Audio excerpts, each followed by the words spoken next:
dia, boa tarde, boa noite, boa madrugada. Não importa o horário que você consome o nosso podcast, desde que você esteja sempre ligado conosco, com os principais convidados que impactam e que fazem a diferença no estado do Rio Grande do Sul e também no Brasil, principalmente quando o assunto é política, economia e desenvolvimento.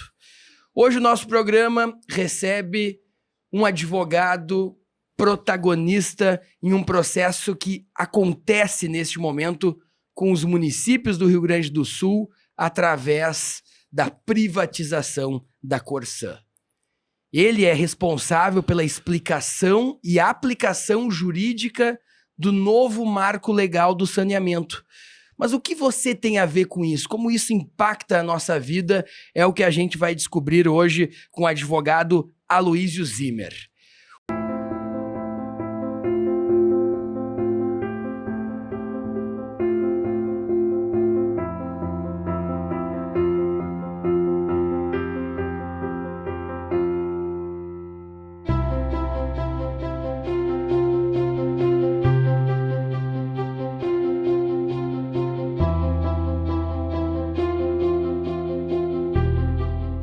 Kia, movement that inspires.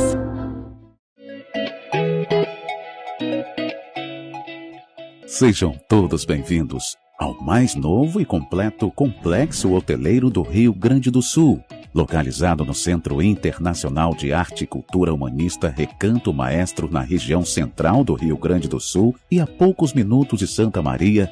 O Resort Termas Roumanas e o Hotel Recanto Business Center revelam-se como escolha certeira para quem quer unir descanso em conexão com a natureza, revitalização da saúde para o bem-estar e aprimoramento dos próprios negócios. Convidamos você para conhecer de perto todos os detalhes dos empreendimentos.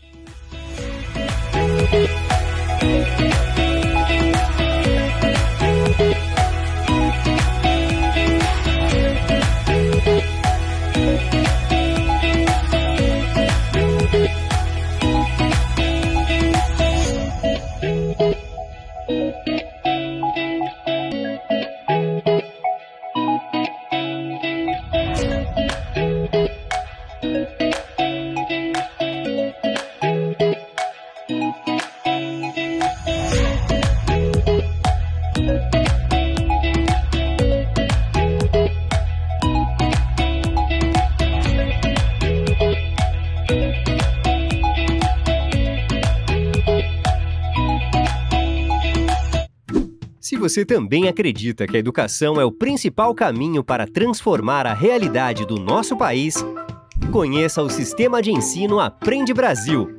Um sistema completo com soluções específicas para potencializar a aprendizagem nas escolas das redes municipal e estadual. O Sistema de Ensino Aprende Brasil oferece materiais didáticos integrados, assessoria pedagógica, ambiente virtual de aprendizagem e até sistemas de gestão e de avaliação. Aprende Brasil, um sistema que dá resultado.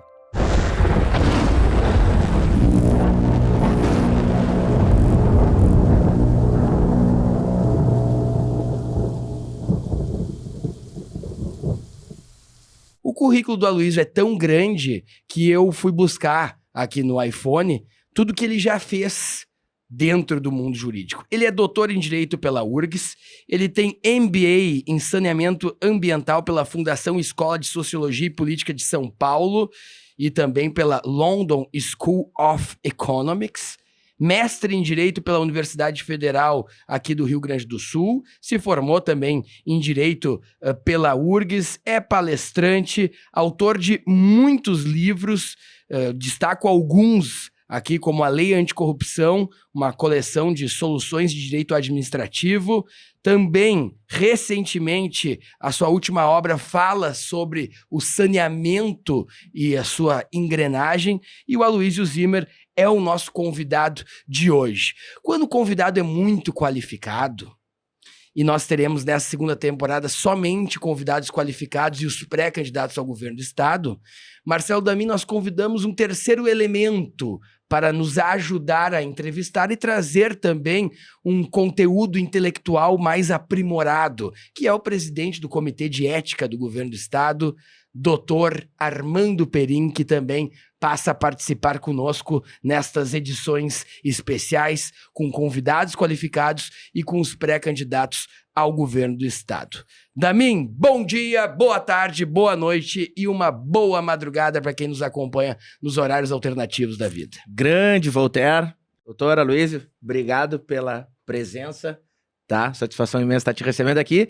E o Armando, a gente nem agradece mais a presença, né? Porque o Armando já é da família, né? Então, o Armando, diz que a mãe, o pai, o irmão nunca agradece a visita do outro irmão, né? É obrigação visitar e estar junto, né? Então, mais uma vez aí, legal tu estares aqui com a gente. Vamos ver se vai render aí esse bate-papo com essas duas enciclopédias aí, Voltaire. Hoje numa posição diferente, né, Armando? Mas não menos importante. Tudo bem, Armando? Bom dia, boa tarde, boa noite, boa madrugada.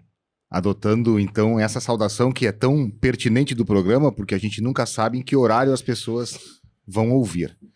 Voltaire e Marcelo, eu estou extremamente lisonjeado por fazer parte, ainda que de maneira não definitiva, desse novo formato do programa. E nós não poderíamos ter iniciado com um convidado melhor do que o Aloysio Zimmer, e vou me permitir tirar o doutor da frente, ainda que ele seja um doutor de verdade, né? Com qualificação acadêmica para tanto. Mas para quem acompanha o direito administrativo, especialmente aqui no Rio Grande do Sul, onde é a minha área de atuação, o Aloysio há muitos anos tem sido um grande formador de opinião, de boas opiniões. Todas as suas obras, todas as suas manifestações partem de dois pressupostos: da honestidade intelectual e da honestidade de caráter. Trazer uma pessoa que tem este perfil profissional, com todo o conhecimento e especificamente sobre o assunto que nós vamos tratar hoje, seguramente é uma das maiores autoridades no Brasil. Ao menos a melhor obra que existe foi feita por ele. É algo extremamente enriquecedor sobre um assunto que diz respeito ao nosso dia a dia. Portanto, estou extremamente lisonjeado. Acho que temos uma oportunidade única de entender um tema complexo e que, ao mesmo tempo, ocupa ou vai ocupar a rotina de todos os cidadãos do Rio Grande do Sul. Então, muito obrigado mais uma vez. Armando Perin também participa conosco desse bate-papo com o Dr. Aloysio Zimmer. Dr. Aloysio, recentemente, em um dos momentos que o senhor esteve com o governador Eduardo Leite, eu estava ali no Palácio Piratini, você falava sobre o que trouxe você até aquele momento. E você falava sobre a escola pública, que a escola pública te trouxe até ali. Gostaria que o senhor começasse com esse trecho e explicasse por que a educação foi tão importante antes da gente entrar no nosso assunto principal. Bom dia, boa tarde, boa noite, boa madrugada. Bom dia a todos, boa tarde, boa noite, boa madrugada. Eu fico assim comovido pelo convite que recebi e pela forma como vocês se manifestaram a meu respeito, Armando, Marcelo, Voltaire. E de fato, eu quando olho para trás, eu tenho muito orgulho da minha trajetória, né? Eu sou filho de professores do Estado, ambos já falecidos. De certa forma, me formei politicamente nas greves do magistério, nos acampamentos do magistério na Praça da Matriz, e fiz a minha vida na escola pública desde o início, né? O primeiro grau, o segundo grau, depois a faculdade, o mestrado, o doutorado. E então, acima de tudo, eu sou um filho do Estado brasileiro, que tem problemas, que tem distorções, mas foi ele que me trouxe até aqui. E realmente naquele evento em que com o governador se começava a falar com os prefeitos do tema saneamento, eu disse naquela hora do orgulho de estar ali naquele momento, para, seguindo as minhas convicções e, de alguma forma, retratando uma formação que eu construí no tempo, eu pudesse levar uma mensagem. Eu que tantas vezes estive na frente do palácio, em diferentes governos, lutando ao lado dos professores para que a condição de vida deles fosse melhor. E até hoje, infelizmente, eles não têm uma boa remuneração se comparados com outras carreiras jurídicas, e o raciocínio simples é imaginar como seria hoje se eles não tivessem lutado tanto, né? Se eles tivessem aceitado a situação. E a escola pública ela tem dificuldades, o pós-pandemia vai obrigar dos governantes muitas respostas, e é importante que eles falem sobre isso. São essas coisas que as pessoas querem ouvir. Isso está diretamente ligado à condição de vida não só dos seus filhos, mas até a própria empregabilidade futura de todos eles. E, de fato, esse é o meu lugar de fala, né? O meu lugar de fala é alguém que, por dentro do Estado, construiu a sua caminhada no Presidente Roosevelt, no bairro Menino Deus, no Infante Dom Henrique e depois na Universidade Federal. Colegas meus, melhores do que eu ou iguais, poderiam ter jornadas melhores, mas foram ficando pelo caminho, porque na época o vestibular da Universidade Federal não tinha a correta oportunidade das cotas. E eles, então, tendo merecimento, tendo vocações, acabaram ficando pelo caminho, porque eu mesmo tinha essa clareza. Se eu não passasse na URGS, eu não teria condições econômicas de, por exemplo, cursar uma faculdade de Direito. Então, foi um tudo ou nada para mim. Eu sobrevivi, muitos outros não. E até por isso, quando se fala de políticas sociais, uma delas, as cotas na universidade, é chocante alguém que não tem esse conhecimento, por exemplo, ter opiniões claras e contrárias a isso. É estranho, na verdade. Mas sabe, deixa eu já começar nesse assunto, que Por favor, é um assunto polêmico, né? A partir de agora o fórum tá livre. Vamos bater um papo aqui, doutor Luiz. Eu costumo dar uma vez eu escutei o Armando falando, né? Não sei se é certo, não sei se é errado, mas, né, é o que eu penso, né? E a minha opinião, hoje, eu sou uma pessoa que é a favor de cotas, tá? Mas mudasse a opinião? Mudei. Pelo menos esse podcast serviu para alguma coisa. Não, mas eu vou te dizer por que eu mudei. E talvez fique claro por que ainda há pessoas que são contra cotas, tá? De alguns anos para cá, eu venho fazendo junto com um grupo de amigos algumas ações sociais. Sim. Né? E aí tu começa a viver um mundo que tu nunca viu, né? Eu sou filho de pais humildes, porém bastante trabalhadores. Então eu tive oportunidade, desde da primeira série, do primeiro grau, estudar em boas escolas, em escolas particulares. O meu nicho de amizades, o meu nicho de criação, o meu nicho de vida não me permitiu enxergar que eu ia fazer o vestibular, eu ia competir na vaga de barriga cheia com alguém ali que já fazia 2, 3 dias que não comia. Eu não enxergava, eu achava que não existia isso. O ano passado, ano retrasado, a gente foi fazer uma ação numa vila... Aqui em Porto Alegre? Aqui em Porto Alegre, com o pessoal do Projeto Surfar lá. Eu só não me lembro o nome da vila, daqui a um pouco eu vou lembrar. Mas dá pra tu enxergar toda a Zona Sul lá, todo o Barra Shopping lá de cima da vila. E me impressionou, eu não sabia. No auge dos meus completos 37 anos, eu não sabia, juro por Deus, que existiam pontos lá que as pessoas não tinham banheiro. Porque não é a minha realidade, eu nunca vivi isso, eu nunca entrei no meio disso, entendeu? Então eu acho que tu falaste muito bem no final da tua colocação, que não consegue entender quem é contrário. Se tem uma explicação do porquê que a pessoa é contrária, é porque ela nunca viu. Lá na Tropa de Elite a gente vê, né? No alto do teu apartamento de luxo, lá no Morumbi, tu não consegue enxergar lá embaixo. E eu acho que é isso. Talvez não seria interessante levar um pouco mais isso, levar um pouco mais a realidade para as pessoas, além de ficar militando, porque às vezes se milita muito e não se mostra a realidade como ela é, né? Talvez não acho que não seria importante fazer esse tipo de trabalho. Aparentemente, e foi um erro, imaginávamos todos que algumas pautas eram já pautas vencidas. Então, se parou de falar sobre racismo no Brasil porque parecia uma coisa tão óbvia que ninguém mais teria dúvida disso, né? A dívida social que o Brasil tem, que os colonizadores têm, pela forma como trouxeram para cá os negros e exploraram gratuitamente essa mão de obra, né, sem gerar nenhum tipo de passivo trabalhista. Tem um passivo social, tem uma dívida social, e eu me lembro até na Universidade Federal eram 70 vagas, 70 de manhã e 70 de noite. Na minha época tinha um negro de manhã e um negro de noite. E nenhum deles era oriundo de uma classe social, de uma classe média baixa, ou eram pobres. Eles já tinham pais, né, que na geração passada já tinham construído o caminho, seja pelo serviço público ou pelo mundo militar.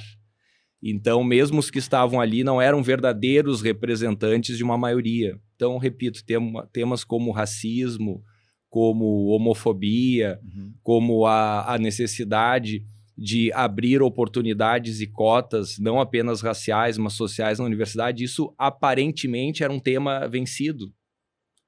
Quando nós debatimos em eleições passadas entre Lula e Fernando Henrique, entre Lula e Serra, entre Dilma e Alckmin, isso não era pauta. Todo mundo partia desse ponto e trazia sua proposta de como essas políticas poderiam se consolidar, se universalizar, se verticalizar.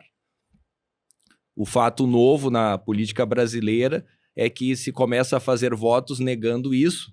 E esse passo atrás, né, essa verdadeira idade média na qual mergulhamos nos últimos anos e se imagina que isso será superado.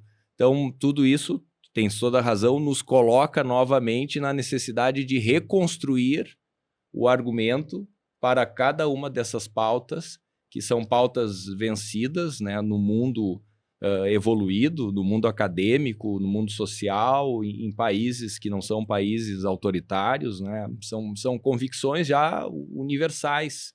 E o Brasil ficou fora do tom nesse debate, né, todos esses assuntos ficaram atrasados, porque se resolveu criminalizar todos aqueles e, junto com eles, essas políticas sociais. Então, se eu sou contra o racismo, se eu defendo cotas sociais, se eu não aceito comportamentos homofóbicos, isso me coloca num local que deve ser excluído, que deve ser negado, que é negativo, que é ruim, que é satanista, enfim, é um período de loucura. Sim. É que dentro da narrativa, Armando, dentro da narrativa política que se faz no país, as pautas de gênero, cor, elas foram colocadas do lado da esquerda.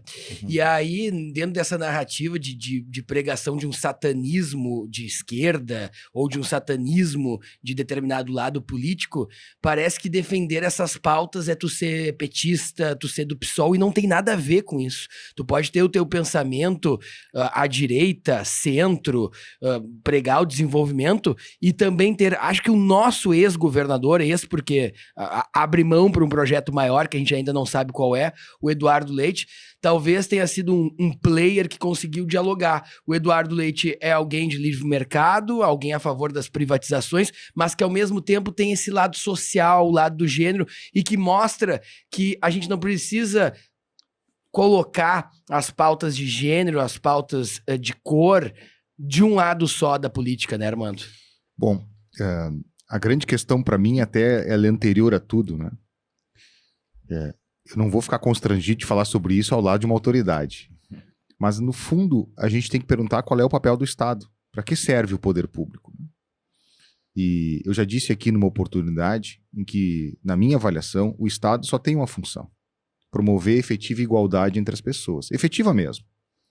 E isso tem que ser feito através de todas as políticas cujo escopo seja este. Nesse momento, cota é uma política que gera efetividade. Talvez não seja a melhor, talvez daqui a alguns anos, com o distanciamento histórico necessário, a gente verifique que possa ter uma outra alternativa. Mas então o Estado, além evidentemente de segurança nacional, de outras questões que para nós são distantes, ele se ocupa, ele existe porque ele precisa efetivamente atribuir igualdade às pessoas, para só depois a gente pensar em falar em meritocracia, que é uma palavra que eu também já referi, tem uma certa ojeriza com meritocracia. porque não tem como comparar o desempenho se o ponto de partida não é o mesmo. Bem simples assim, né? A questão da politização de temas que são temas de Estado, né? O Estado é isso, independentemente de quem seja o governante, a busca tem que ser essa. O objetivo é esse. Talvez nós possamos discutir a maneira como se chega no objetivo, mas a pauta está posta e ela tem que ser cumprida. E hoje essa polarização, que tem um aspecto bom, vocês dois já me ouviram falar 1 milhão de vezes sobre isso, mas a polarização tem um aspecto positivo, que é as pessoas falarem sobre política. Sim. Isso é um aspecto positivo. E como nós começamos há pouco tempo a falar sobre política, a gente ainda fala mal sobre política. A gente tem certezas sobre o que não sabe. A questão, então, da igualdade, me parece que essa é a busca que tem que ser feita. Agora, claro, a política, tu bem falaste, Voltaire, do governador Eduardo Leite. Ele tem uma política de governo que seria, no conceito hoje jogado e falado por todos, liberal. Mas, ao mesmo tempo, é uma pessoa que acredita em pautas sociais, o que demonstra que uma coisa não afasta a outra. Acho que esse tipo de comportamento, esse tipo de visão, é a visão que tem que preponderar. Talvez não seja a melhor, mas me parece que hoje é a melhor que nós temos disponível. Então, eu tenho um pouco ainda de ranço, vamos dizer assim, de estar discutindo, Luiz, questões como racismo, como igualdade, né? Como respeito às opções afetivas. Né? Eu tenho um pouco de ranço porque isso, para mim, é uma coisa que não poderia ser discutida. Eu tenho 50 anos e eu aprendi desde cedo na minha casa, em gerações que não falavam sobre isso, que as pessoas, independentemente da cor, são pessoas. Independentemente da opção afetiva, são pessoas. Isso eu aprendi na minha casa, desde sempre.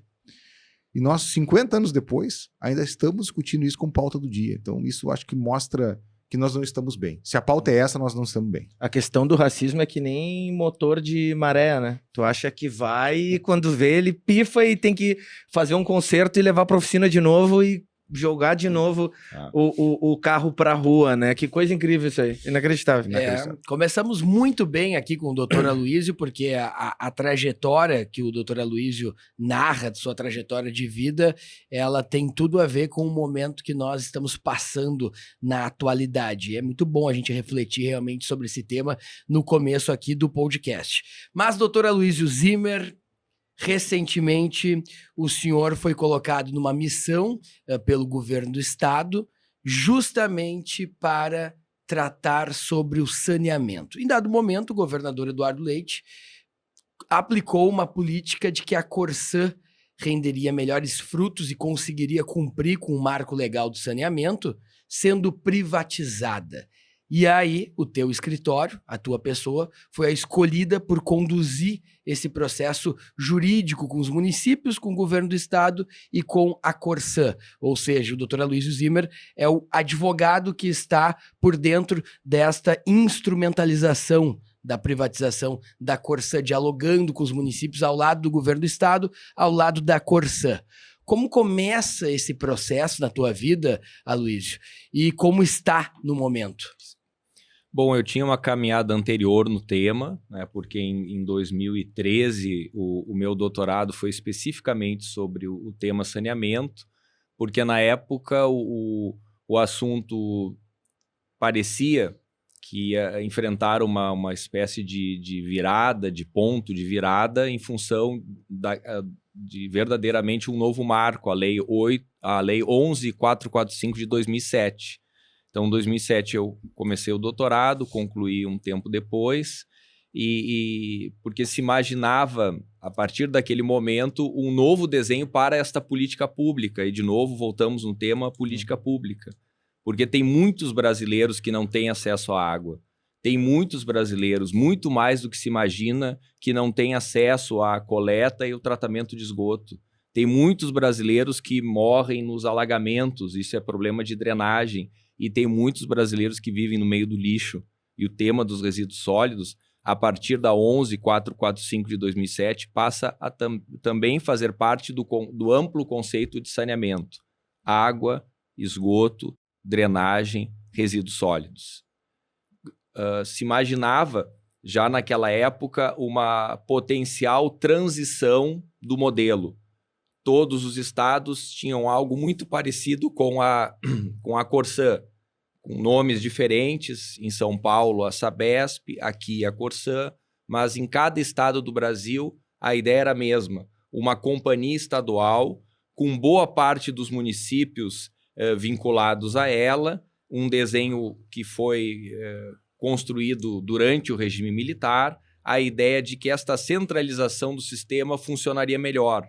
O governo federal dispondo recursos para as companhias estaduais e as companhias estaduais cuidando da maior parte dos municípios do Brasil. Esse modelo durou, na verdade, dura até hoje. Hegemonicamente é o que ainda funciona no Brasil, mas nós tivemos primeiro a 11445 de 2007 e agora o novo marco legal do saneamento, né, que se soma a esta lei anterior, a 14026, e esse desenho é que determina, por exemplo, que privatizar a Corsã é algo imperioso, independentemente de escolhas ideológicas, e eu explico muito rapidamente por quê.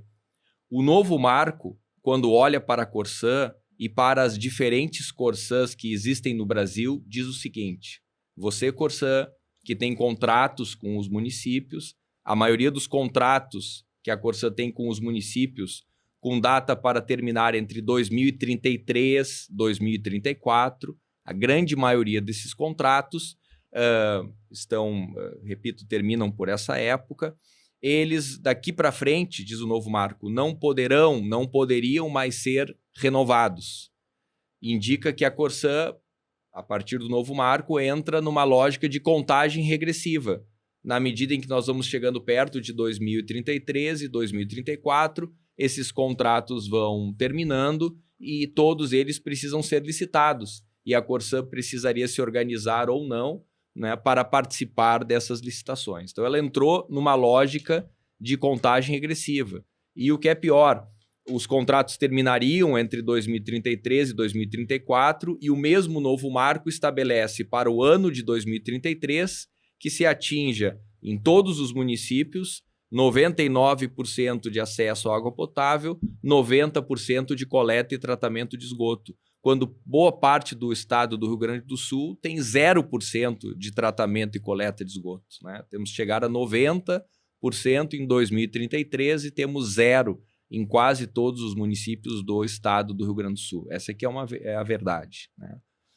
Bom, então a única possibilidade da Corsã estender esses contratos, isso está no novo marco também, era seguindo o caminho da privatização. Só a companhia estadual que começa a praticar atos formais que vão na direção da privatização é que estariam autorizados a procurar os municípios e renovar os contratos. Falando assim em números de fácil captação, porque o Rio Grande do Sul não tem 500 municípios, tem 497, mas eu vou dizer 500 para simplificar. A Corsã tem 300 municípios, e 200 municípios autonomamente têm suas estruturas.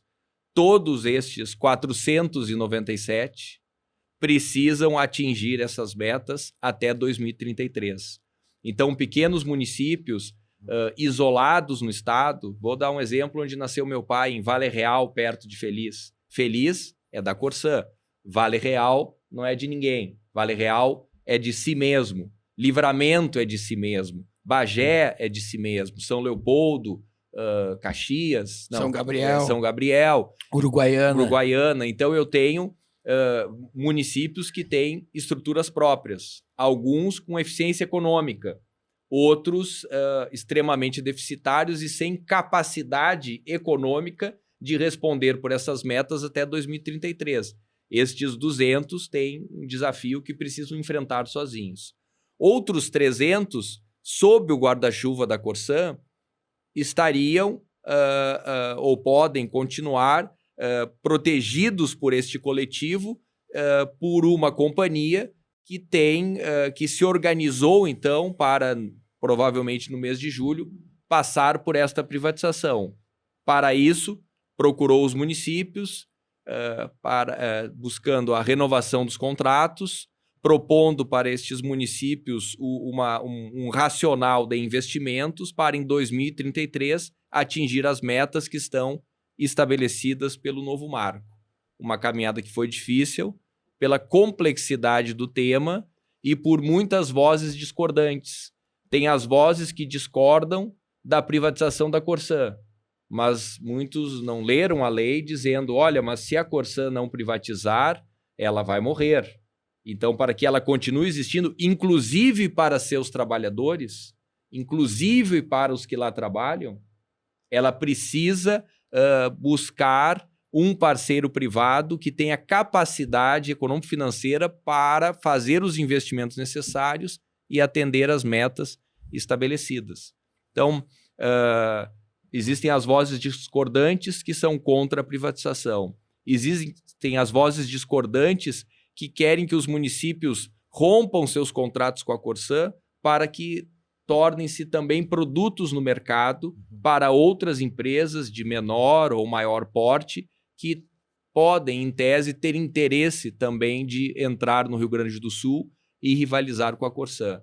E o maior inimigo deste projeto foi o desconhecimento, né? Os prefeitos se envolvem em muitas tarefas, a lei ela é complexa, há uma cultura no Estado de aprender as coisas pela tradição oral, porque um falou, eu ouvi, 3 falaram, eu ouvi 3 vezes, eu começo a repetir aquela ideia a partir das pessoas que eu ouvi. E, infelizmente, o Rio Grande do Sul se colocou numa situação de risco, porque dos municípios da Corsã, dos cerca de 300, mais de 50% do faturamento estendeu seus contratos até 2062. Pelo menos 100 outros municípios assinaram também estes contratos novos sem estender prazo. E alguns sequer responderam ao chamado, ao e-mail, ao contato do WhatsApp. Então ficaram numa espécie de vazio. Não se pronunciaram em relação ao novo marco, não assinaram estes contratos, e é algo que precisa ser construído na trajetória, até reinterpretando o texto da lei, porque ela dizia que o dia 31 de março era o dia fatal para que todas essas coisas estivessem resolvidas. Armando? Tem uma questão interessante que o Aloysio traz, que é a questão do desconhecimento sobre a matéria. Eu recordo, porque já era economicamente ativo, vamos colocar assim, quando se discutia a privatização das telecomunicações. Que tinha todo um discurso, inclusive, no sentido de ali estar se violando a segurança nacional. E isso eu ouvi de pessoas, aliás, altamente autorizadas, né? Que privatizar a telecomunicação era algo que poderia colocar em risco, inclusive, a segurança nacional. Hoje, mal ou bem, o serviço existe, ele é capilarizado, ele é acessível à grande maioria da população, evidentemente tem seus defeitos, mas nós não temos dificuldade de ter acesso a ele. E parece que essa é uma grande questão. Mas eu queria fazer um questionamento ao Aloysio, porque justamente as pessoas falam e dizem o seguinte, não, mas por que privatizar uma entidade estatal que é lucrativa? E eu sempre questiono, e aí é uma pergunta que também a mim interessa, se a Corsã efetivamente é ou não lucrativa. Porque em grandes contratos, ou num grande número de contratos que eu conheço, a Corsã se encarrega do saneamento, mas não só do ponto de vista da água, mas também do esgoto, para usar uma linguagem que as pessoas entendam. E se, eventualmente, a companhia não investe em todas as suas obrigações e tem um superávit, esse superávit é falso. É como eu, no final do mês, para que as pessoas entendam, não pagar nenhuma das minhas despesas e entender que naquele mês, aspas, sobrou 5 mil reais. Sobrou porque eu não fiz o que eu tinha que fazer. E acho que essa é uma ponderação importante, Aloysio, porque as pessoas que nos escutam, e aqui nós atingimos 100% dos ouvintes, todos são usuários do serviço de água. Né? Não teve nenhum podcast até hoje que vocês fizeram, que eu participei, inclusive, de um episódio, em que existia essa identidade plena em todos os que nos ouvem, né? Os que nos consomem, como diz o Voltaire. Então eu queria que tu ponderasse um pouquinho sobre isso, Luiz. Esse é um ponto fundamental. Nós não podemos imaginar que a Corsã é superavitária ou que ela, para ser didático, dá lucro, se claramente boa parte das suas tarefas nessa longa caminhada, porque é uma longa caminhada, isso aí vem antes dos anos 70, 80, 90, 2000, 2021, tem uma longa caminhada e a responsabilidade sempre foi a mesma, em oferecer para as pessoas água tratada, coletar e também tratar o esgoto. E não só a Corsã, mas outras companhias estaduais no país focaram nas obras de infraestrutura vinculadas à água potável, o acesso à água potável, e até esse serviço, de forma razoável, é entregue para muitas pessoas, não para todas. Nem sempre a água sobe na favela, nem sempre a água chega em áreas irregulares, muito embora já consolidadas no tempo. Nem sempre a água chega em zonas alagadiças, ainda que isso pareça contraditório. Mas é um serviço que razoavelmente foi bem entregue nesta caminhada. Mas em relação ao esgoto, nada se fez. Tudo está por fazer e comprovadamente não tem a Corsã capacidade econômico-financeira para responder com o seu lucro aparente pela potência de investimentos que num curto prazo precisa fazer para as entregas que estão na lei, né? Eu não posso dizer que o meu escritório dá lucro se ele dá um lucro de R$10, de R$50, porque eu quebro, eu morro no outro dia. Então, a Corsã, a falácia do lucro é o lucro em razão da não entrega. E até esta ambiguidade a gente passa, porque nós chegamos nos municípios e eles dizem eu não confio na Corsã, não confio em nada do que vocês estão me dizendo, porque a Corsã, nessas décadas todas, não cumpriu conosco.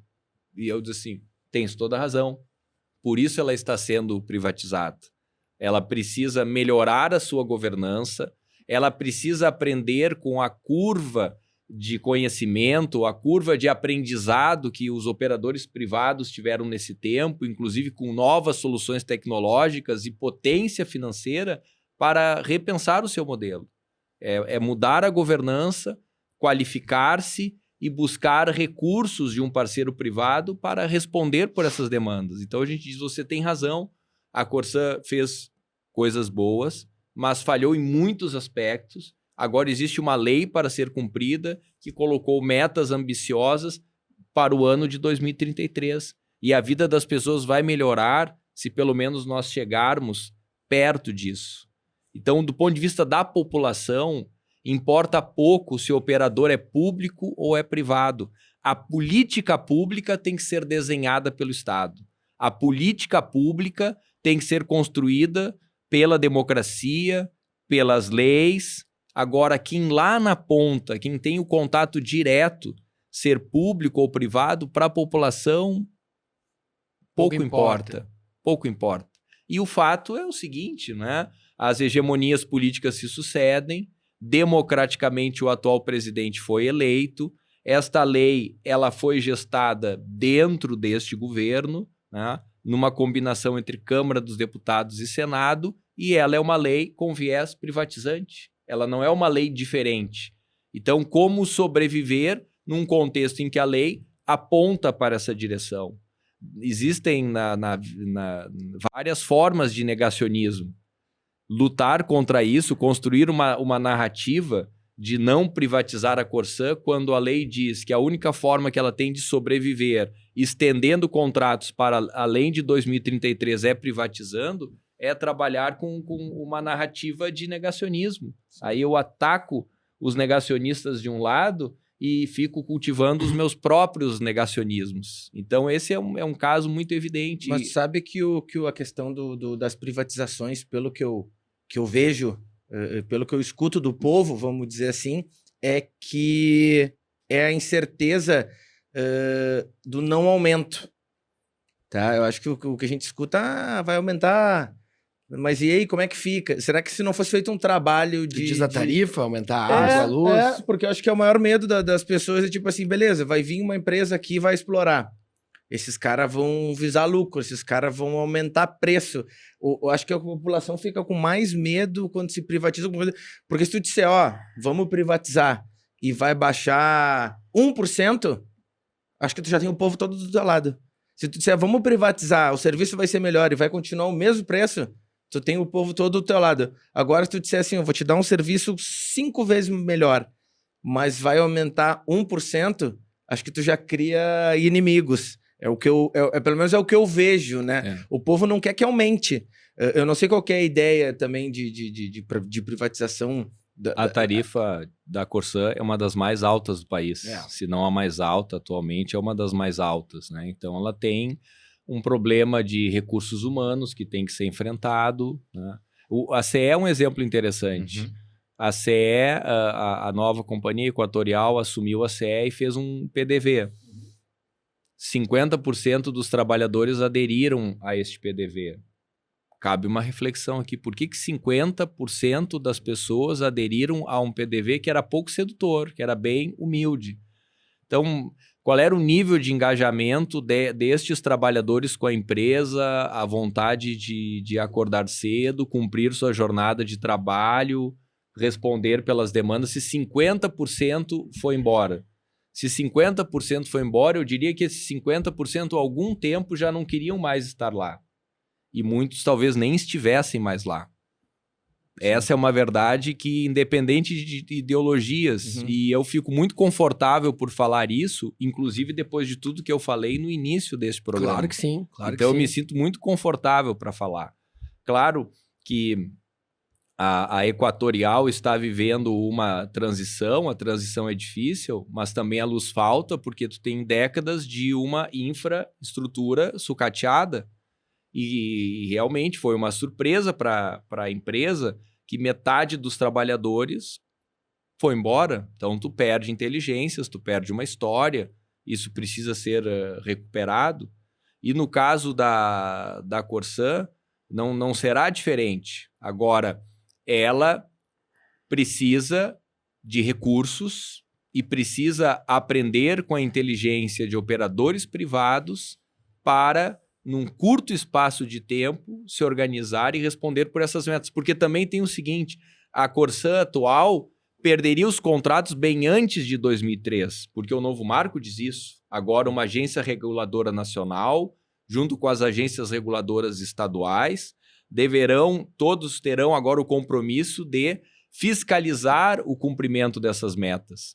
E, na medida em que a Corsã decide pela privatização, ela tem uma tolerância maior dos reguladores, conforme previsto em lei, em relação à comprovação da sua capacidade econômico-financeira, visto que ela é presumida na medida em que há uma tendência com a entrada do operador privado, ela ter recursos para responder pelas metas. Se ela não privatiza, ela precisa provar contrato por contrato, município por município, que ela tem capacidade econômico-financeira de até 2033 atingir as metas. E ela não tem, porque ela tem um falso lucro,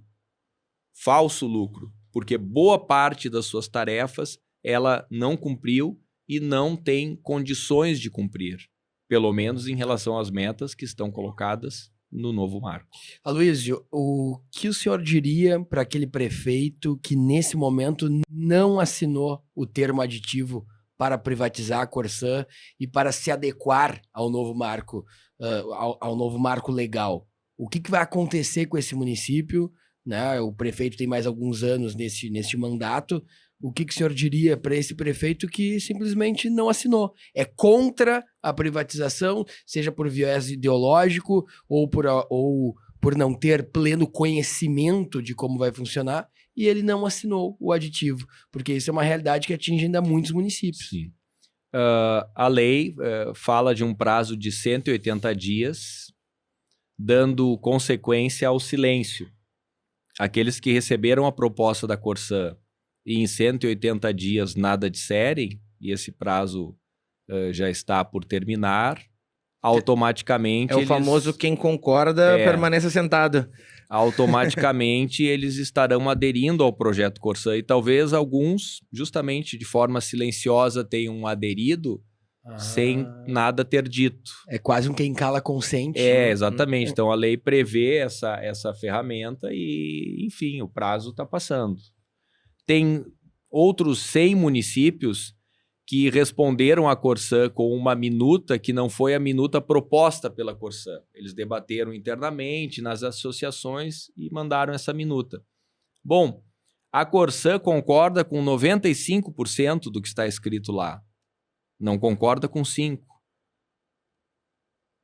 Me parece, e eu tenho sugerido esta ideia e acredito que é o que vai acontecer, nós vamos buscar uma mediação do Ministério Público entre prefeito, um por um, e a Corsã, para sentarmos para conversar sobre isso. Porque se tu me propõe uma minuta, eu concordo com ela em 95%, nós temos muito pouco para negociar. E daqueles 5%, trocando 2 palavras, sem mexer no direito de ninguém, aquela ideia pode permanecer. Então, o resultado final disso, o número final, ele pode ser um número mais próximo de uma realidade. Agora, uma reflexão muito interessante que colocas aqui. E quando eu trabalho com esse argumento, tem gente que se ofende. Porque tem prefeito de muito município que acha que é prefeito de Nova York. Mas é que eu sou obrigado a dizer para eles o seguinte: não pensem que no teu caso específico, aderir ou não aderir ao projeto da Corsã vai tornar a Corsã um produto mais apetitoso no mercado. Às vezes é o contrário, porque aquele contrato devidamente assinado joga para dentro do barco da Corsã um município que é deficitário, um município que tem muito cano para enterrar e pouca pessoa para consumir aquela infraestrutura. Então, do ponto de vista do comprador, o município A ou B, e não vou me arriscar a dizer nomes aqui, Claro. né? Mas tem município que não tem água, que depende da água dos outros e diz, olha, eu não sei se eu vou assinar com a Corsã. Umzinho dá pra Tem dizer. município que não tem água, e eles assim, eu quero ouvir outras propostas. Eu digo, meu amigo, ninguém vai fazer proposta. Ninguém te quer. A tua chance é negociar os contratos com a Corsã pública para que a Corsã privada execute um bom contrato. Agora, se tu não tiveres o contrato com a Corsã pública, quando a Corsã privada chegar, talvez seja muito simples para ela, diante deste documento frágil, desconectado da lei, sem as assinaturas e sem as atualizações devidas, ele sentar contigo e te surpreender, dizendo, olha, não te quero mais. Não te quero mais. E se a Corsã não te quiser mais, talvez ninguém te queira mais. Porque tem município importante aqui do estado, São Francisco de Paula, vamos dizer um nome, que há um tempo atrás rompeu com a Corsã, abriu a licitação e quem ganhou foi uma empresa de lixo. Então tem muitos aventureiros neste mercado que estão seduzindo os prefeitos com propostas. Mas daí como é que ficou lá? Como é que ficou lá? A Corsã voltou. Ah, Como é que ficou lá? A Corsã voltou. eles ficaram um tempo com essa empresa de lixo e... Um tempo, aí teve a marcha das garrafinhas, a população enchendo a garrafa de água escura e levando para o Ministério Público. Foi proposta uma ação na época. A marcha das E garrafinhas durou, foi bem famosa. durou quanto tempo essa outra empresa administrando lá? Eu não quero errar, mas talvez uns 6 meses. Seis, sete foi meses. jogo rápido, então. Sim, aí tu Foi. imagina a garrafinha com água, Sim. água Preta. Maltratado. Tem que botar o clorim. Não, é Mas tem clorinzinho. uma... Armando. Sobre o que o Aloysio falou, é muito interessante isso. Acho que isso é muito nosso, assim, do Rio Grande do Sul. Mas as pessoas têm muito medo de perder o que não tem. Então o sujeito vai lá e diz, não vou aceitar isso aqui que eu vou perder. Não perde nada. E aqui eu queria fazer um gancho dizendo o seguinte. Acho que o Aloysio... o Aloysio é a pessoa que pode tratar disso. O fato de privatizar a Corsã não significa necessariamente privatizar o serviço. A execução do serviço será entregue a alguém. Mas o Estado, Aloysio, me corrige se eu estiver certo ou não, o Estado continua sendo o detentor da atividade. Ele tem um poder mandamental de, eventualmente, regular o serviço, limitar tarifas, fiscalizar a atividade, ou isso desaparece? O titular é o município e a água continua pública. Porque parte desses, vou usar uma expressão de antigamente, desses fanzines, são quase fanzines, né? Distribuídos por aí, dizem, temos que lutar contra a privatização da Corsã porque a água deve continuar pública. A água é pública, isso não muda. O titular do serviço é o município. E se ele tiver um bom contrato assinado com um operador, se esse contrato for descumprido, o município pode romper o contrato, ser indenizado por isso e retomar a sua titularidade. No caso da Corsã, pelo menos no início, o Estado terá 30%. Será um acionista majoritário, mas não é algo que necessariamente durará para sempre, porque a modelagem que ainda está em construção, porque na medida em que o BNDES agora participa diretamente desta construção, há um tensionamento muito grande entre o que pensa o BNDES, o que pensava originalmente o Estado, e em relação a isso há uma tensão que integra aquele universo natural do sigilo, quando questões envolvem algo que vai ali na frente para a Bolsa de Valores, e é um nível de sigilo do qual nem mesmo eu participo assim tão diretamente. Mas há um debate em relação à modelagem. Mas o município continua titular do serviço. Ele hoje tem o contrato com a Corsã pública. Amanhã terá o contrato com a Corsã privada. E o que sempre se insistiu, e ainda se insiste, é faça um bom contrato com a Corsã pública para cobrar da Corsã privada que tem dinheiro para que ela execute adequadamente o serviço, sob pena de rompimento do contrato. Muitos prefeitos, Aloysio, queriam um poder de negociação maior, ou seja, queriam, porque para explicar para o público que não estava acompanhando o saneamento, a Corsã fez propostas, realizou propostas para muitos municípios, propostas financeiras, porque legalmente o saneamento, a água e o tratamento pertencia ao município. E agora a Corsã, por ser privatizada, adquire do município e fez uma proposta. Alguns municípios estão esperando uma espécie de contraproposta. Ou seja, se a Corsã chegou lá no município de Camaquã e ofereceu 3 milhões, o prefeito espera achando que a Corsã privatizada vai oferecer 4 ou 5 milhões. Isso é um aumento de fluxo de caixa na prefeitura. Vai ter essa contraproposta? Continua a proposta anterior? Ou o prefeito que não respondeu perde até mesmo a proposta inicial? Os prefeitos, em sua maioria, perderam uma grande oportunidade. Pois é isso que me parece. Perderam uma grande oportunidade. Porque eles se deixaram levar na direção errada do debate. Muito advogado no debate e pouco engenheiro. E o debate deveria, desde o início, ter colocado para o lado os advogados, porque a mesa era para os engenheiros. A Corsã, para cada município, mandou, né, uma proposta de investimentos dizendo canos, onde, água, onde, que áreas, quanto de investimento em cada lugar. E esse documento não é um documento para ser lido por advogados. Era para ser lido pelos engenheiros do município para dizer, não, mas nós precisamos de uma estação de tratamento de esgoto aqui, uma estação de tratamento de água, ou juntar os municípios e dizer, olha, nós queremos uma estação de tratamento de esgoto aqui na região, então coloque um pouco de investimento em cada lugar para que tenhamos a certeza de que vocês vão fazer isso na região. As propostas que foram mandadas em termos de obra, o que eu vou fazer no teu município até 2033, pouquíssimos municípios, um percentual mínimo de municípios fez em relação a isso o contraditório.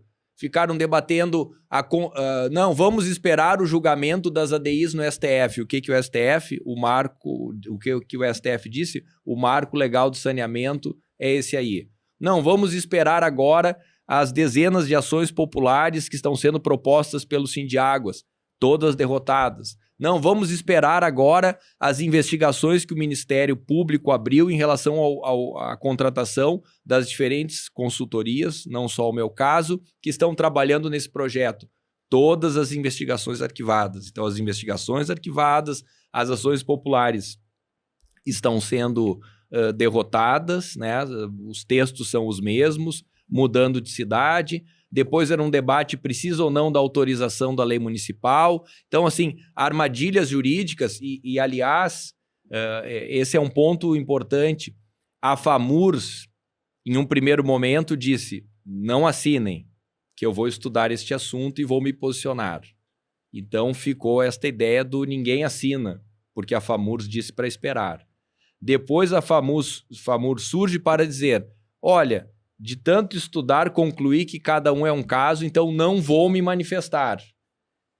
Esse vazio, ou esse tempo de vazio, entre o espera para depois dizer cada um decide por si, gerou o reforço da ideia de alguns que disseram o seguinte, olha, então a FAMURS não está dizendo para assinar, e aí muitos lutaram com essa ideia de não assine, não assine, não assine. Aí, faltando 3, 4 dias, surgiu a tese do assine, mas a minuta que eu propuser. Ah, então é para assinar. Mas ficou muito tempo falando em não assinar, a gente marcando reuniões com prefeitos, eu ligando para os consórcios para ser recebido e tendo muita dificuldade de entrar. Então, eu espero que daqui a 10 anos a gente olhe para trás e os efeitos dessas escolhas não sejam negativos. Mas eu, já com o Voltaire, em alguns lugares, né, encontrei prefeitos e disse, daqui a um ano, no próximo evento da FAMURS, nós vamos nos encontrar aqui e eu acho que tu vai estar arrependido, porque tu vai estar sentado com a Corsã privatizada para discutir as bases de um contrato. E eu não sei se esse ambiente vai ser o mais fácil, vai ser o mais favorável. Aí é mais caro. É mais complexo, é mais difícil, com toda certeza. Voltaire, vamos só aproveitar que a Opa! gente já passou da metade do programa. Não, mais do que da metade. De tudo que sabiamente a doutora Luísa falou agora, uma coisa eu sou obrigado a discordar. A água nem toda é pública. As águas termais Essas são do sensacionais. Roberto Argento, elas são sensacionais e elas são dele. E pode ser de vocês também, né? Sejam todos bem-vindos ao mais novo e completo complexo hoteleiro do Rio Grande do Sul, localizado no Centro Internacional de Arte e Cultura Humanista Recanto Maestro, na região central do Rio Grande do Sul e a poucos minutos de Santa Maria. O Resort Termas Romanas e o Hotel Recanto Business Center revelam-se como escolha certeira para quem quer unir descanso em conexão com a natureza, revitalização da saúde para o bem-estar e aprimoramento dos próprios negócios. Convidamos você para conhecer de perto todos os detalhes dos empreendimentos.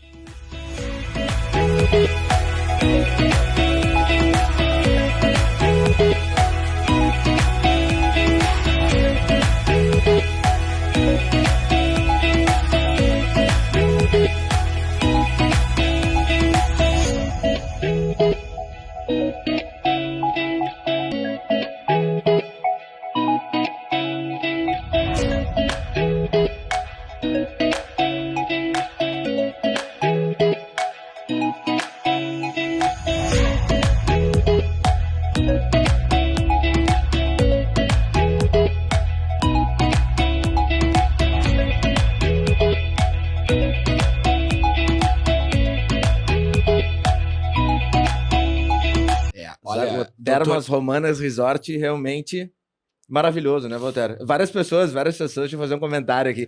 Eu postei esse final de semana, o vídeo do final de semana que a gente passou lá, a gente fez um trechinho que eu e o Voltaire estamos naquela situação vergonhosa ali, e o Voltaire pega e faz assim com a água umas 2 vezes. Umas 10 pessoas vieram me comentar assim, ele tá botando água na boca? Digo, claro, ele tá botando água pra ver se realmente é salgado, pra ver se não é engodo, né? Claro. Maravilhoso, Voltaire. Ela é uma água carregada de enxofre e o Roberto Argenta entrou num grupo de estudos há muito tempo atrás com o Meneghetti e descobriu que naquela região ali de Restinga Seca se tinha essas águas termais. E o resort Termas Romanas, além de ser um resort para descansar, um resort que oferece uma gastronomia de qualidade, um lugar bom para levar a família, Aloysio, ele tem essa propriedade.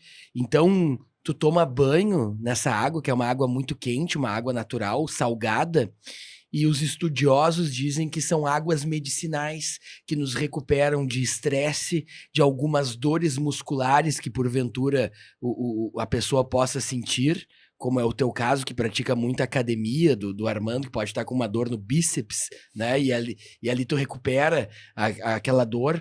Então, é muito bacana. É um passeio, assim, a gente sempre fala para se explorar os bons lugares aqui do Rio Grande do Sul. Acho que a pandemia também teve esse despertar das pessoas conhecerem mais os locais, porque a gente olha o Instagram, fica com vontade de ir para o Rio de Janeiro, para Búzios, para o Nordeste, e às vezes esquece do nosso estado.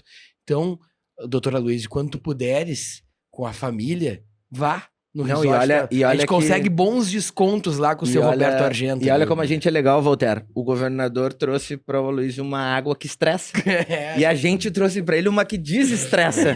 Então ele vai se sentir muito melhor. Lá ontem eu tive uma reunião online com o Eduardo Serve. Um abraço, Eduardo Serve. Sim. E a gente vai ter novidades agora essa semana, um desconto novo para o inverno, para os nossos seguidores. Boa. Aqui. A gente tá bolando lá um cupom de desconto, tipo esses sites de compra coletiva, e vai ter um bom desconto lá. O Armando, que está se dedicando, além da sua carreira jurídica e também como presidente do Comitê de Ética do Governo do Estado, está se dedicando também aos vinhos, a ter uma vinícola, desenvolver uma marca, vai poder fazer alguns lançamentos lá. Tem tudo a ver, né? Certamente. Para receber esse público refinado e qualificado, que é o público que consome o vinho e que gosta de suas características, sabores e experiências, é um lugar espetacular. Consumimos uma quantidade boa de vinhos espumantes muito lá, bom, né? Muito bom lá, realmente. Tem que incentivar a produção gaúcha, né? Claro. As pessoas dependem do nosso consumo para sobreviver, né? Nós temos uma função de geração de empregos. O Armando é um bom bebedor de vinho. Tu bebes, Luiz? Eu tô tentando imaginar o Aloysio nos momentos de lazer. Tu consegue imaginar também? O que tu faz nos momentos de... Como é que é o lazer do Aloysio? Não fica lendo o tempo todo sobre saneamento. Não, né? eu sou uma pessoa muito legal. 5% do meu tempo eu me desligo disso. Não, eu tô brincando que quem acompanha o Aloysio nas redes sociais do seu Instagram final de semana, ele tá ali brincando com o filhão, jogando futebol, ele entrevista o filho depois do futebol, ele simula uma coletiva de imprensa com o Piá, é muito legal mesmo. A gente brinca porque aqui a gente tá debatendo um assunto muito complexo, muito, muito sério, mas o Aloysio também é uma pessoa normal, né, Aloysio? Sim. E o que mais que a gente tem aqui, Voltaire? Além do Termas Romanas? Eu queria convidar a todos para darem uma passada ou na Avenida Ceará ou na Avenida Ipiranga para visitarem o Jefferson da Kia São Motors, porque temos algumas novidades para quem gosta de carros também.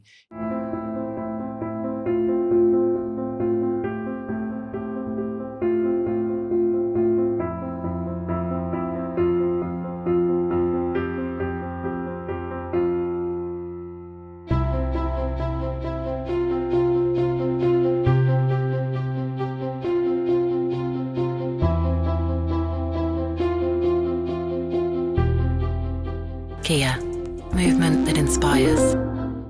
E eu acho que o Keystone que tá realmente se destacando aí no mercado, com muitos empresários elogiando o Keystone, né, Damin? Não, e o Keystone que é o primeiro carro a combustão da marca, né? O Jefferson me falou ali que o carro faz 24, 25 km por litro na estrada. Eu fiquei apavorado, um carro daquela qualidade, a gente olha, faz 6, né?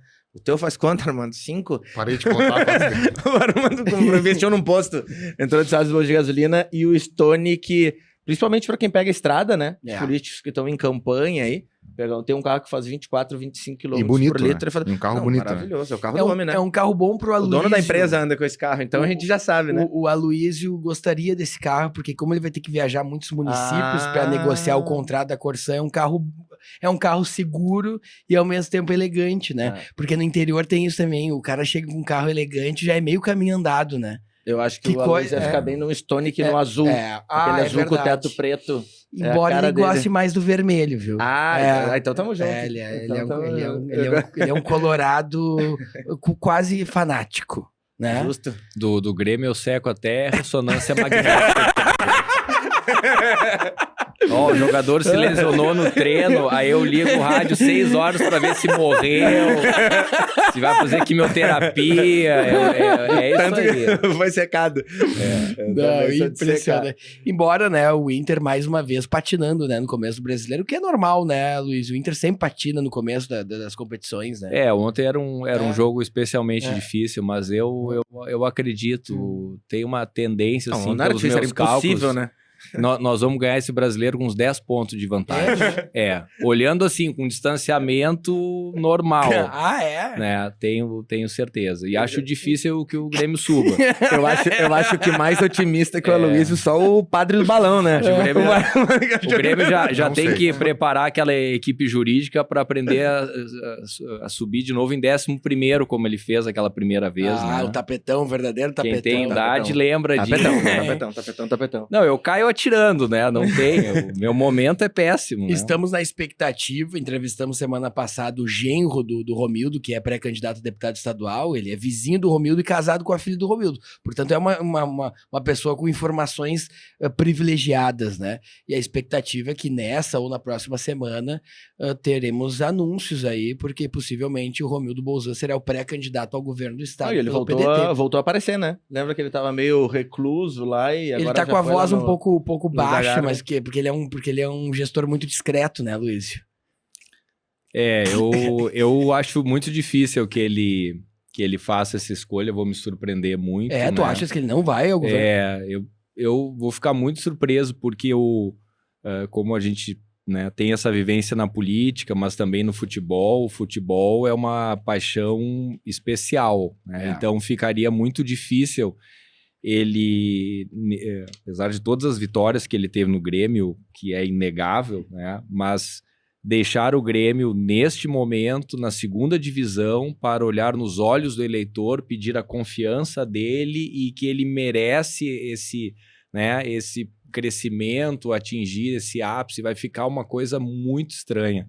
Eu fico bem curioso, né? Claro, são pessoas vividas mais do que nós, mas o mundo que a gente conhece aí na rua, o mundo aí fora, eu vou ficar muito surpreso. Eu acho impossível que ele faça essa escolha, e se ele fizer, vamos observar, né, os movimentos, mas eu vou ficar muito surpreso. No PDT, todo mundo que veio aqui do PDT não tem outro nome, né? Não tem, mas é que eles querem por ele. eles. O Romildo ganhou por ele. 18 prefeitos do PDT aqui. Mas é que assim, ó, primeiro que o Romildo foi presidente do PDT, e foi um bom presidente, foi um conciliador. Né? O pai do Romildo foi um excelente deputado, né? Para os mais antigos que acompanham a política, né? E aí o Romildo no Grêmio, até o rebaixamento, tem uma trajetória muito bonita. Em 2016, depois de 15 anos, ganha a Copa do Brasil, jogando futebol moderno. Em 2017, o Grêmio ganha a Libertadores, se tornando o grande time da América do Sul. 2018, ganha a Recopa, sempre nos campeonatos brasileiros, o Grêmio chegando, estando entre os 6, 7 primeiros, ou seja, se colocou como um time de vanguarda, e tinha uma potência administrativa financeira que era fruto do Romildo. O Grêmio sai de um prejuízo para alcançar o maior superávit do futebol brasileiro. Então tudo isso credenciava o Romildo para ser, além de ter a figura conhecida agora do futebol, também ter aquele carimbo do bom gestor. Só que aí vem o rebaixamento, a queda, e coloca tudo isso em xeque, porque o torcedor é muito passional. O Grêmio tá que nem a Corsã, tá com um superávit e não sabendo aplicar. É mais ou menos isso. Errei, Luiz. Vê o que aconteceu no Flamengo, né? O Flamengo ganhou todos os títulos e os jogadores estão apanhando da torcida. Pois é, não então tem o futebol cabimento. é uma coisa muito complexa. O Cássio, o melhor goleiro da história, recebeu ameaça de morte lá no Corinthians. Campeão mundial. E esse fator é complicado.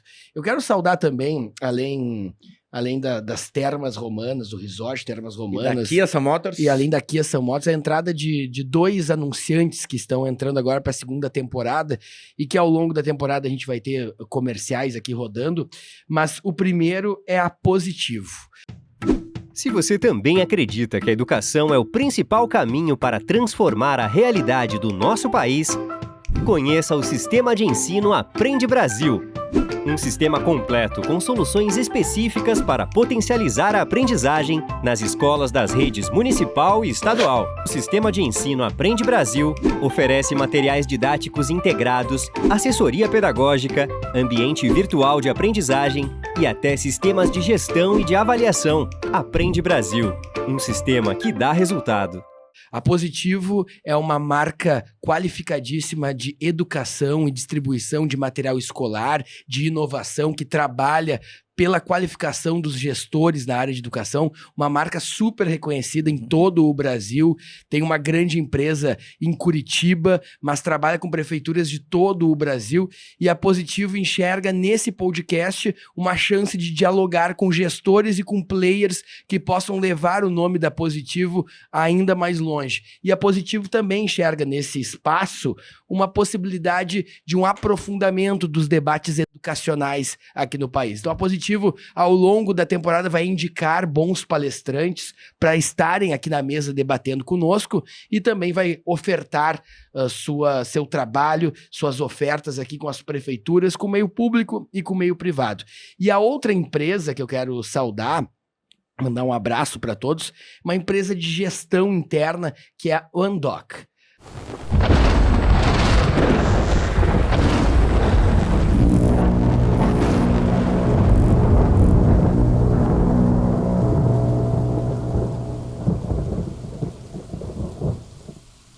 A Undoc, ela é uma empresa de gestão que cumpre uma série de regulamentos, cumpre o chamado compliance, que virou uma grande tendência, que é um assunto que o Aloysio tem total domínio também.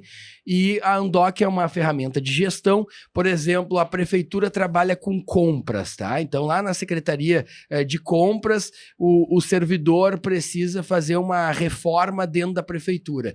Ele vai jogar os orçamentos dentro dessa ferramenta que é o Undoc, que por si só já faz o seu compliance e já traduz diretamente para o prefeito. Então, é uma ferramenta para ajudar na gestão, que promove transparência de gestão e que, inclusive, é muito bem avaliada pelos gestores. Em Restinga Seca mesmo, lá na terra do prefeito Paulinho Salerno, ele usa o Undoc para controlar o seu sistema de gestão nas prefeituras. A FAMURS usa o Undoc, várias prefeituras usam o Undoc. E o Undoc, por acreditar na transparência e nesse debate com deputados, prefeitos que nós temos aqui, também é mais uma marca a agregar valor que está chegando.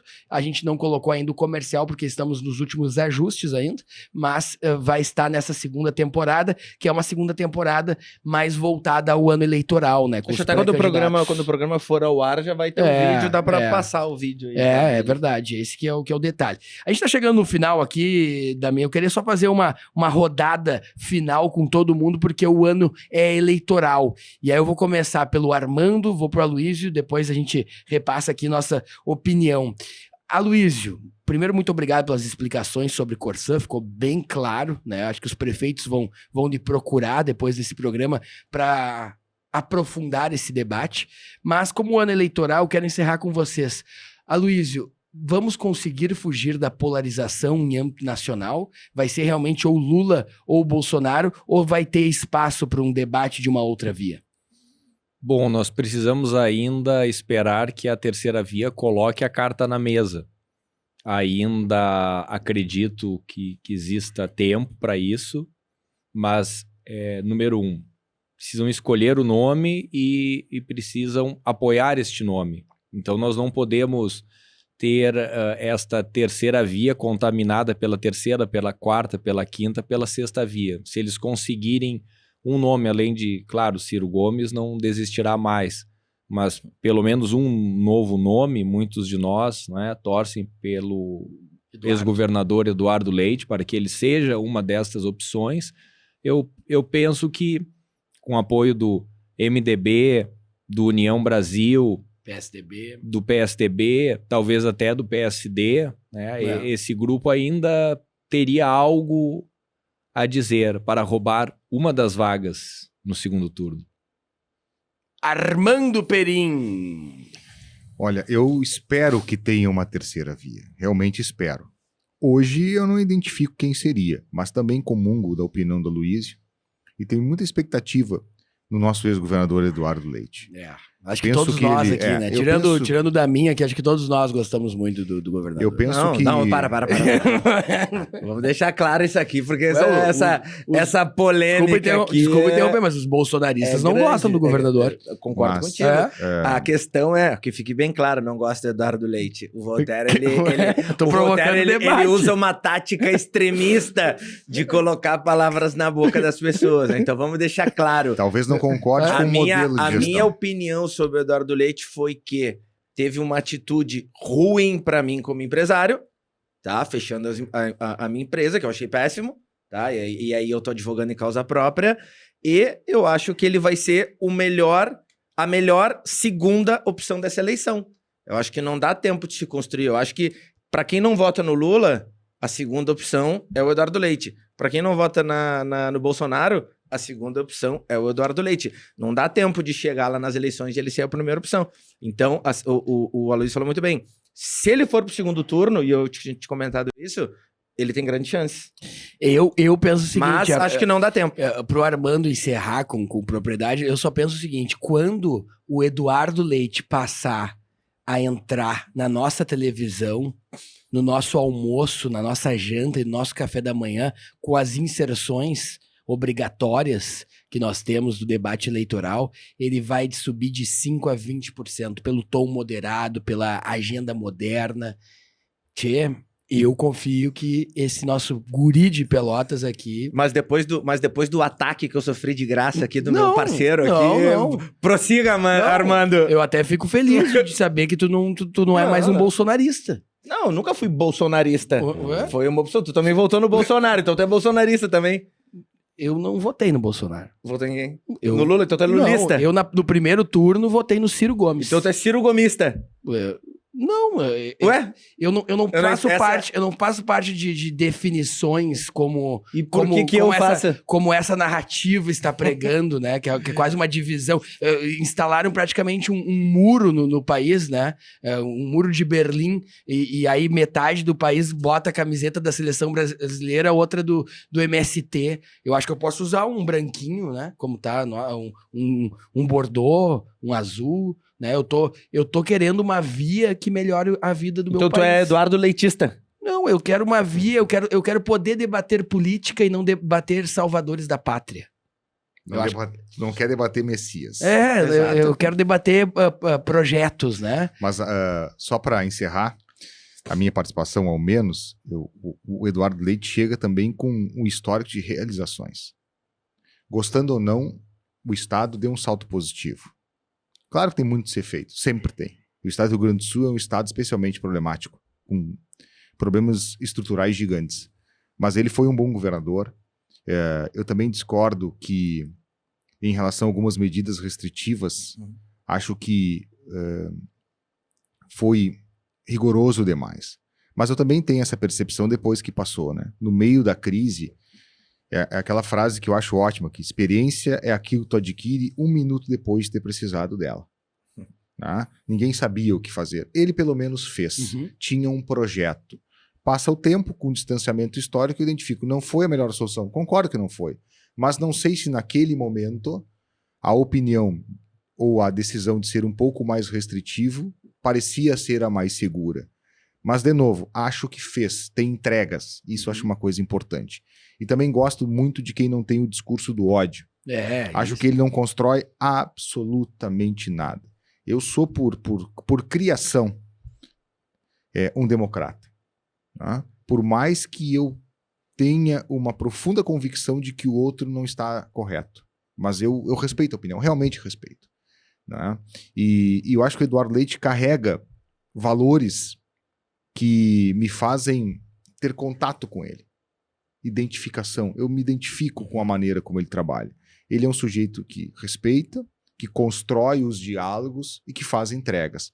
Poderia ter feito mais entregas? Sem dúvida. Poderia ter dialogado melhor? Também. Mas isso todos poderiam ter feito. Né? Então eu gosto muito, simpatizo muito com a figura dele e espero que ele seja realmente a nossa terceira via. Eu realmente espero, tenho essa expectativa. Tomara que isso aconteça, na pior das hipóteses, não só para confortar a expectativa do Armando, mas para que as pessoas realmente tenham uma terceira opção. Isso é uma Mas questão acho que em importante. termos de diálogo, e o Voltaire fala bastante disso, fazia tempo que não se via um político que dialogasse tão bem, né? Não. O Voltaire ele tem uma agenda comenta muito boa. bastante isso. O Leite, ele tem uma Capacidade, né? desenvoltura de dialogar em todos os cantos, todos os lados, que é inacreditável. E trafega da extrema esquerda à extrema direita. Exato. Por Ele isso que eu digo que transita. por isso que eu digo que ele é a melhor segunda opção. Ele passou essas pautas polêmicas, né? Porque a privatização sempre foi polêmica aqui no Rio Grande do Sul, né? Ele passou a privatização da CE, a privatização da Corsã, de forma muito suave pela Assembleia Legislativa, pelo seu diálogo com os deputados estaduais. Aliás, o PT, que hoje tem a maior bancada da Assembleia Legislativa, praticamente não fez uma oposição ferrenha a esse governo. Não conseguiu. Não conseguiu.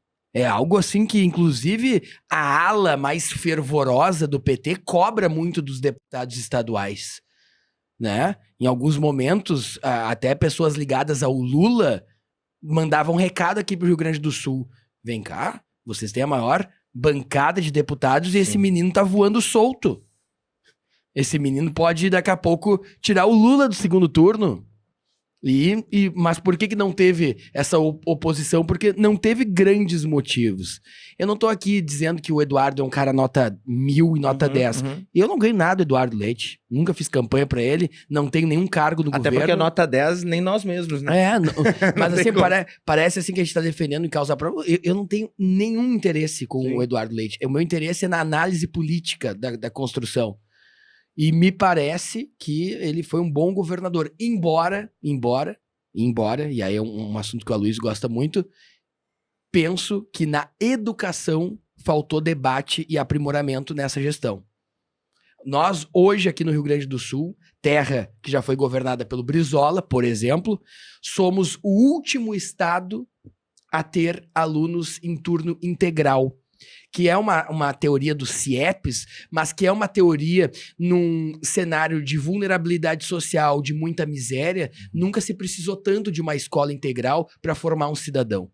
Porque ali ele vai ter educação, ele vai ter as matérias programáticas, né, do programa de ensino. A alimentação. Ele vai ter alimentação, ele vai ter um professor de educação física. Então é muito melhor para aquele aluno ficar na escola do que ele retornar para um ambiente hostil, que ele não tem nenhuma condição de se desenvolver, que às vezes falta comida, que a vizinhança, entre aspas, leva ele para um mundo à margem, para um mundo, né, que daqui a pouco favoreça o consumo de drogas, o tráfico. Então, nunca se precisou tanto de escola integral num ambiente desigual que está o país. E o nosso estado hoje, ele é o último colocado a ter alunos num estado em que o Brizola criou isso aqui. E que quando teve o Alceu Colares como governador, se abriu CIEPs por todos os municípios aqui do Rio Grande do Sul. Então, eu acho que no aspecto, para não parecer, você que tá ouvindo aí no Spotify, que eu tenho muitos ouvintes que me mandam ali, mas vocês puxam muito o saco do Eduardo. Não, é que no cenário de ódio, ele com as suas políticas e no desenvolvimento, no programa Avançar, foi muito bem, mas eu ainda acho que esse próximo governo, e quero ver nessa eleição, e vai ser cobrado aqui dos pré-candidatos ao governo do estado, o que vamos fazer pela educação do nosso estado. Então, não é que a gente só elogie ou só critique, mas é que quando a gente compara com o lado verde e amarelo e o lado vermelho, ele realmente é uma opção que parece dialogar melhor, né, com quem gosta de se desenvolver e não quer simplesmente brigar, não quer sair na rua, não quer ir no parcão e encontrar um exército querendo brigar, verde e amarelo, ou na redenção, um exército vermelho querendo brigar. Porque se continuar assim, a gente vai ter uma guerra ali na independência, né? Entre os verdes e amarelos subindo pelo parcão e os vermelhos pela redenção. O cenário que está posto é muito preocupante, inclusive aqui em Porto Alegre, é extremamente politizado. Então é essa a minha preocupação. Considerações finais, Damin, muito obrigado. Bom dia, boa tarde, boa noite, boa madrugada. Excelente a companhia, né? A gente tá aqui com com um dos nossos maiores ouvintes, né? É. Os nossos maiores ouvintes aqui, E que é Armando, terceiro elemento, né? É a nossa terceira via. É a nossa aqui. terceira via aqui. Não, a gente tem o Lula, o Bolsonaro e entrou o Leite aqui agora. Mas brincadeiras à parte, obrigado, prazer. A Luísio foi esclarecedor até pra mim, né? E eu digo que se foi pra mim, foi pro povo, né? Que a gente sempre fala aqui que o Voltaire é o olhar mais técnico e eu sou o olhar mais do povo ali. As perguntas que eu faço geralmente são as perguntas que o povo quer saber. A gente tem ali. aqui a social e a Coreia. Eu sou a Coreia. Lembra aquela Coreia a R$1, o gol do Dunga de cabeça? Tem que ficar esticadinho, é bom pra coluna. Eu paguei R$1 e chorei, só não invadi o campo porque eu não conseguia, porque tinha o valão. Mas se eu tivesse conseguido invadir, tinha dado um abraço e um beijo no Dunga por causa daquele gol de cabeça que eu assisti na Coreia, lá esticando o pescocinho. 1-0. Mas satisfação enorme estar recebendo. Armando, mais uma vez, e prazer. E mais uma vez a companhia do meu amigo Voltaire. 1 minuto para as tuas considerações finais, doutor Aloysio, e já deixar o agradecimento. Nos próximos dias, o senhor estará recebendo cortes. Cortes são formatos bem bacanas que tu leva pro teu story do Instagram, que dá um sucesso. E se tu colocar no teu Reels do Instagram, também todo mundo vai ver. É muito bem adaptado para esses formatos. Obrigado, Aloysio. Acima de tudo, quero agradecer a oportunidade, fazer um destaque especial para o teu trabalho, Voltaire, que eu tenho acompanhado, não apenas na FAMURS, aqui nessa tua atividade independente, né, que vocês estão construindo, em todos os lugares que tu tem entrado, tu tem te mostrado uma pessoa essencial, uma pessoa que aponta os caminhos corretos, e eu fico muito feliz de te ver nessa fase da tua vida, tão respeitado pelos prefeitos, tão considerado por todos, e o gigantismo deste último evento da FAMURS em Torres, eu acredito, na minha opinião, em grande parte, a tua capacidade de articulação, a tua energia, né, a tua transparência. Então, fico muito feliz, né, e inclusive honrado dessa amizade que a gente está construindo, né. Hoje eu conheci o Marcelo. O Armando eu admiro há bastante tempo, ele tem um trabalho em muitos municípios do Rio Grande do Sul e são pessoas que com o seu trabalho melhoram a vida das pessoas, porque os municípios precisam qualificar as suas burocracias com pessoas, com estruturas, com empresas, com escritórios que têm essa qualidade, e a história do Armando é muito longa e, como eu disse, eu te respeito e nós temos amigos comuns, agora a gente está tendo a oportunidade de conviver um pouco mais. E no caso, no tema Corsã, de coração aberto, enfrentando debates difíceis, a gente tem tentado demonstrar que se esse projeto da Corsã der certo, ele vai também, que é o objetivo final, vai melhorar a vida das pessoas, vai tornar a Corsã melhor, vai tornar o nosso estado melhor. Se esse projeto der errado, e o risco sempre existe, se a privatização, por exemplo, não acontecer, podem ter certeza que haverá um desarranjo importante nesta política pública, porque o novo marco legal do saneamento, ele não contempla, ele não aceita a realidade que nós estamos vivendo. E além da população, os prefeitos serão vítimas desse desarranjo, porque eles serão, por primeiro, cobrados pelo Tribunal de Contas e pelo Ministério Público, pelas não realizações nessa área, que inclusive é a tradição do nosso Estado. Obrigado, doutor Aloysio. Armando Perim, advogado, conselheiro do AB, diretor da DPM e também líder do Comitê de Ética do Governo do Estado. Considerações finais também, doutor Especialista e amante dos vinhos e das espumantes. Se fosse numa ordem de preferência, talvez se iniciasse pelas atividades do vinícolas. Que tem a tua paixão, né? É. Um homem é movido a paixões, Aloysio? É movido a paixões. Eu sou um cara que acredita no amor. Não, mas é diferente. O amor é diferente da paixão. O amor já é a paixão consolidada que deu certo, né? O amor já é o estabelecimento de um organograma, né? Um fluxo. A paixão não tem horário, né? A paixão, ela ocorre de madrugada. O amor, ele ocorre às 7 da manhã. O amor é horário comercial, a paixão é madrugada. O amor é aquele carvão que já tá em brasa. É isso aí, é. A paixão é o que veio antes. O que o Armando tá vivendo com vinho é paixão. Paixão. É, porque a paixão, ela acontece...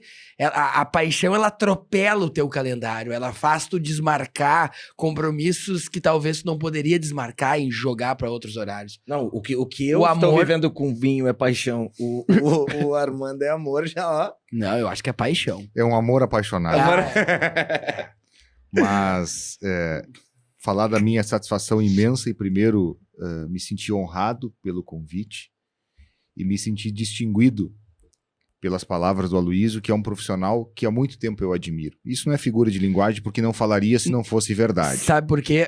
O Aloysio foi na FAMURS entregar um livro sobre o saneamento e eu botei uma foto no meu story, que o meu story tem muitos políticos acompanham, e entre eles tem o Armando, né? E o Armando te elogiou ali, não é verdade, Armando?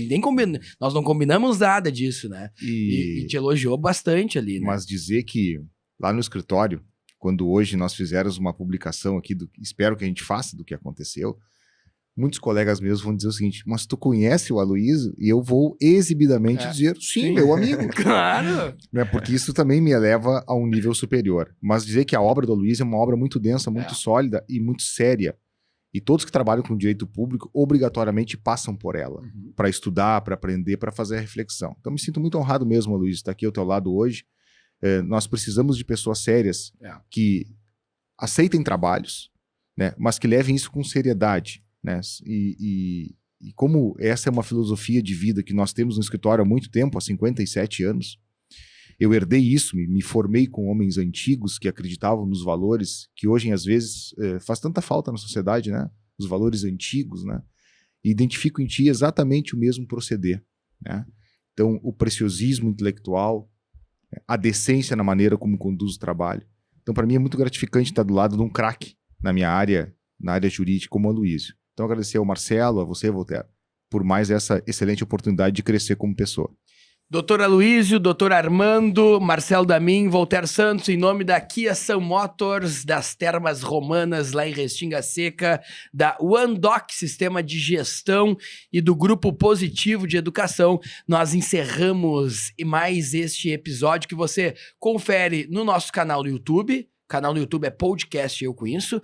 No Spotify, você que está viajando, largue um pouco a música e venha conhecer os nossos convidados. Aproveite a viagem, prefeito, deputado, agente público, para ouvir como funciona esse saneamento. Coloque a gente também no Spotify na sua viagem. E um agradecimento especial a diversas rádios que reproduzem nosso podcast. Um abraço ao João Paulo Brum, da Rádio Líder, lá de São Borja, Líder FM 104.1, que retransmite aos sábados às 4 da tarde. Um abraço ao Bienor e o Laerson, que são da Rádio Chiru, de Frederico Westphalen, lá do nosso prefeito Panosso. Por lá são 80 municípios que pelo FM nos acompanham nas quintas-feiras, lá pela Rádio Chiru, que a gente fica muito feliz. Ao Fabiano, da Rádio Guaíba, que muitas vezes coloca trechos, aí não é o programa inteiro, mas quando tem um assunto específico, recorta trechos aqui do programa e coloca na programação da Rádio Guaíba à noite. E a todas as rádios, como a Integração, as rádios que reproduzem o nosso podcast, que nos levam também para o nosso rico interior gaúcho através do FM e das rádios do interior. Nós voltamos na próxima terça-feira, a partir das 19h03, com convidados que impactam e fazem diferença aí na sua vida. Tchau e uma boa semana. Valeu!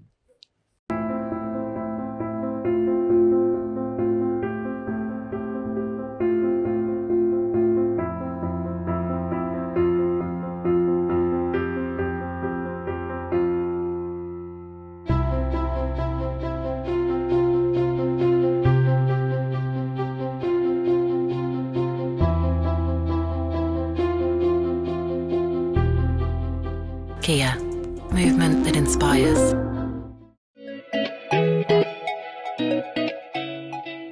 Sejam todos bem-vindos ao mais novo e completo complexo hoteleiro do Rio Grande do Sul, localizado no Centro Internacional de Arte e Cultura Humanista Recanto Maestro, na região central do Rio Grande do Sul e a poucos minutos de Santa Maria, O Resort Termas Romanas e o Hotel Recanto Business Center revelam-se como escolha certeira para quem quer unir descanso em conexão com a natureza, revitalização da saúde para o bem-estar e aprimoramento dos próprios negócios. Convidamos você para conhecer de perto todos os detalhes dos empreendimentos.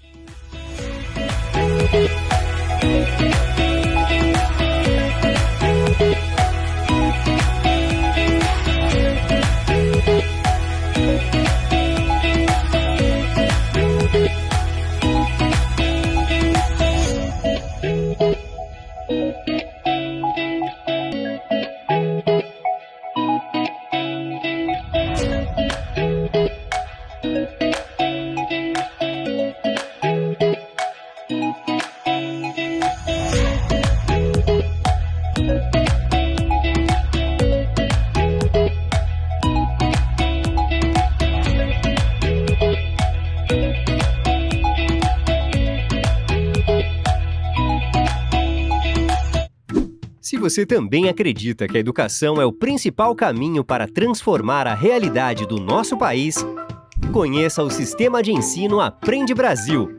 Um sistema completo com soluções específicas para potencializar a aprendizagem nas escolas das redes municipal e estadual. O Sistema de Ensino Aprende Brasil oferece materiais didáticos integrados, assessoria pedagógica, ambiente virtual de aprendizagem e até sistemas de gestão e de avaliação. Aprende Brasil, um sistema que dá resultado.